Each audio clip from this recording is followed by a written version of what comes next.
So the basic accounting equation is saying that shareholders equity plus liabilities should be equal to assets. All right, this is the basic accounting equation. All right, now let's try to expand this particular formula by listing some of the individual line items within these items. All right, so we know that in the balance sheet, this shareholders equity comprise a lot of things. Liabilities, they are comprising of a lot of things, and then assets as well. So let's try and break them down. But for understanding purposes, we are going to just repeat our shareholders equity. So this is what I'm going to do. We are going to have shareholders equity.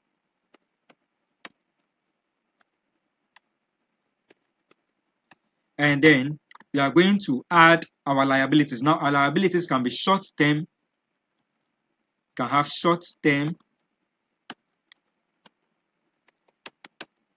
liabilities. And let me shorten these. Short-term debt plus long-term debt plus accounts payable. So accounts payable will be AP plus what again do we have? We have accrued expenses. So accrued expenses, I can do it AE, which is accrued expenses. For simplicity's sake, we are going to limit the liabilities to these items, and you are saying that these should be equal to our assets, and our assets are comprising of PP and property, which is property, plant, and equipment. And then we can also add cash and cash equivalents. So let me do it C and CE right there. We also have items such as accounts receivable AR. We are also having inventory, which is I. And all right, so let's end it at inventory, all right, which is I. So these are a list of items that are forming our shareholders equity, liabilities, and assets. Now we are trying to understand what we mean by enterprise value and equity value. All right, so that is what we are doing there. And then for shareholders equity, we can also shorten that as SE.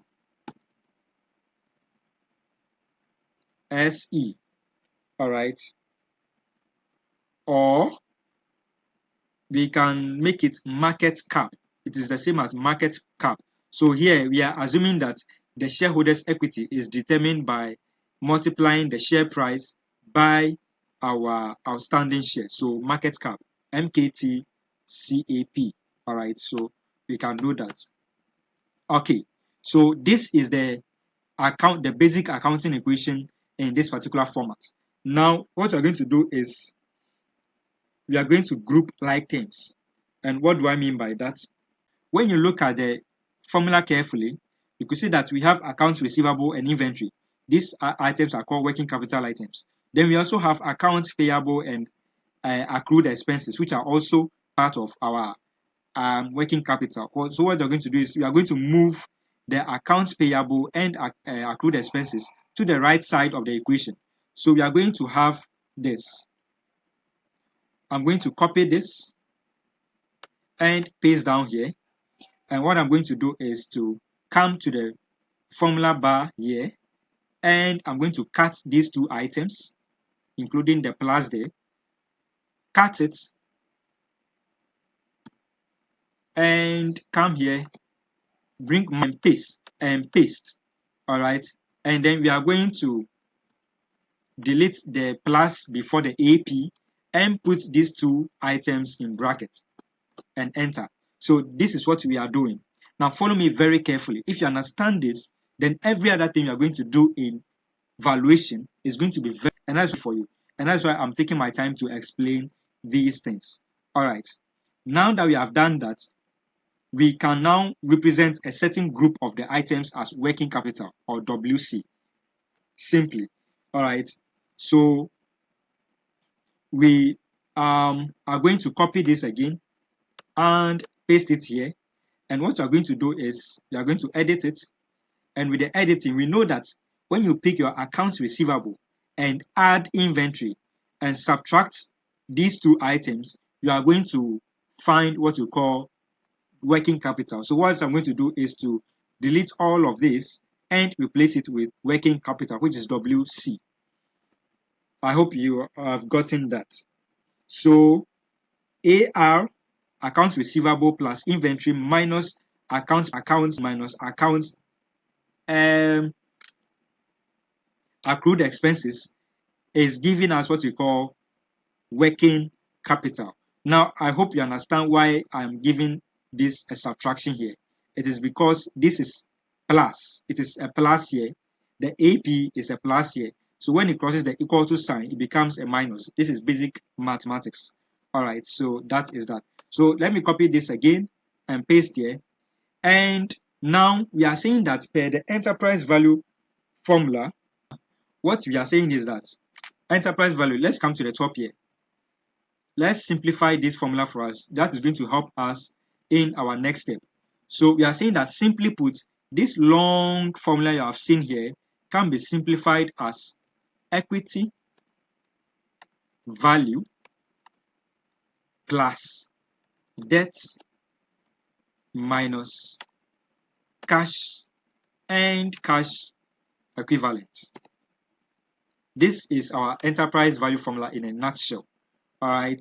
So with this particular formula, we can see that cash and cash equivalent is subtracted from the formula that is giving us enterprise value. As a guide, in this next step, what we are going to do is to transfer this particular cash and cash equivalent amount to the left side of, you are going, right. So you are going to have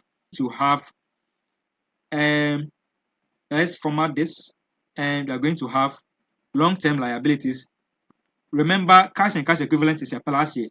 When it crosses the equal to sign, it becomes minus. So minus cash and cash equivalent. Delete it. We can delete it from the right side of the equation. Right. So we are making progress. Now, again, in finance, short-term debt plus long-term debt minus cash and cash equivalent is equal to these items here. Short-term debt